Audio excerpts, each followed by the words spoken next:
Hi, this is Scott Garibay, and today we're going to talk about Dungeons & Dragons 5th Edition. We're going to talk about an aspect of play for dungeon players that I think we really need to facilitate as dungeon masters, and I think we really should be focusing on as dungeon players too. And it's this idea of helping people, and this ability to help people in Dungeons & Dragons that is so free from the traditional obstacles of helping people in reality, right? So let's talk about it, right? So, yeah. So let's get into this. It's incredible.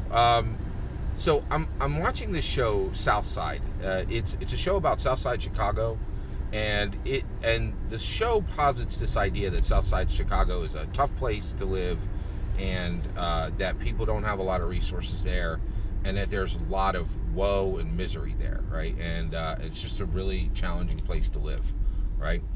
And so there's this character on it that I'm absolutely fascinated in. His name is Kareem Odom in the show, and he works at a furniture rental store. And it's such a great, you're like, who rents furniture, right? Like, but there are people who very much rent furniture, and and it's very real. Like, it's definitely a thing.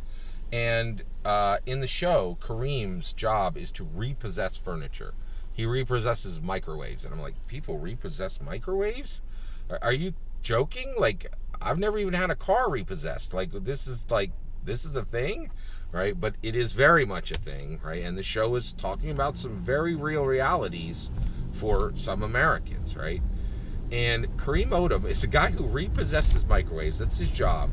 But he has a community college degree in astronomy, right? And he wants to be an astronaut. And he faces so many obstacles to being an astronaut, and he's not moving forward toward his dream or his goal. And the closest he's become is he's a moderator on Stellar Gazers, which is just an astronomy site where people argue about planets, right? Like, and you're like, oh man, this is so sad to watch.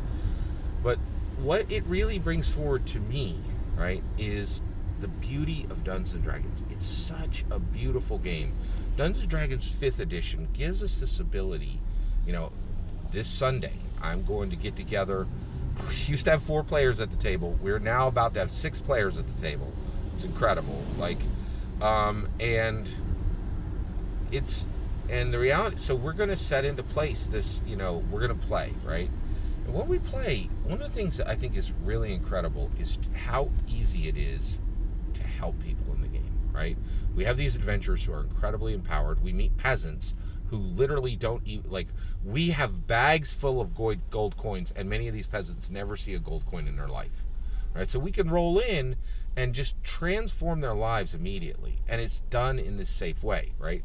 And it's so important that we do this, right? So if you're a cleric and you roll into a town, you're like, who's blind? Who's deaf? Who's sick?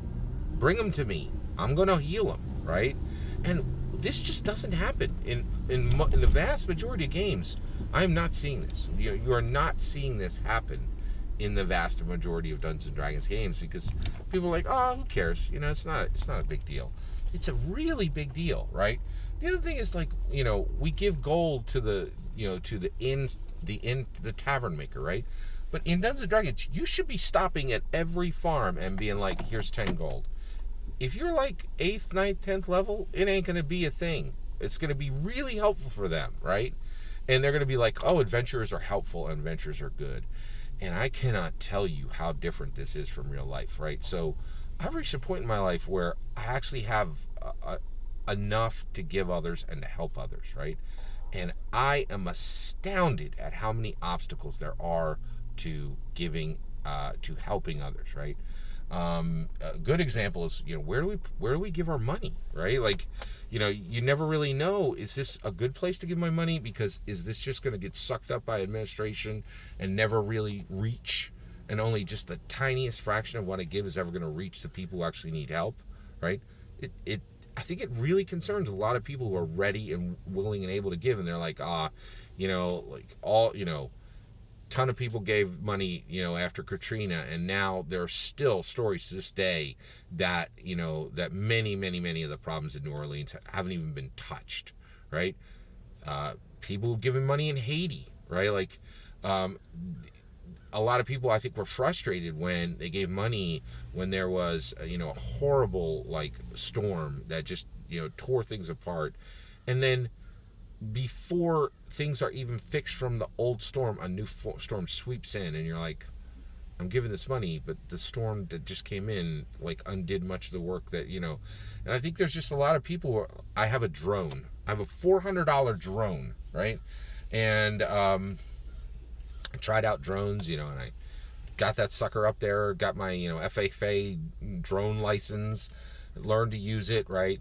And what I found was that it made me nervous, because I'm like, every time you put that drone in the sky, you're like, is this going to hit a power line? Is this going to fall on that dude's car?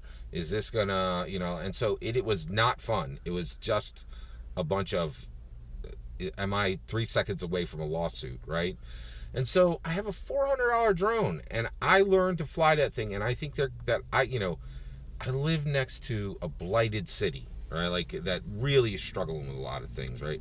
There's tons of people out there that I think could have fun with this and, be really blessed by owning this thing. It's sitting in my house. It's been sitting in my house for 2 years. I haven't done a thing with it, but I have all the extra batteries. The thing's in perfect condition. I have, a lanyard with my license on it, all the whole nine, right? It's $400. I would never give it away, because I would feel like, oh my gosh, am I going to be liable for this thing? There's just so many obstacles to helping people in the real world. And rather than, helping people being a moment of joy, it's like, oh, am I going to do this thing? Am I going to buy this person a sandwich and they're going to chip a tooth and then the whole thing's tears and flames, right? But that doesn't exist in Dungeons and Dragons, right?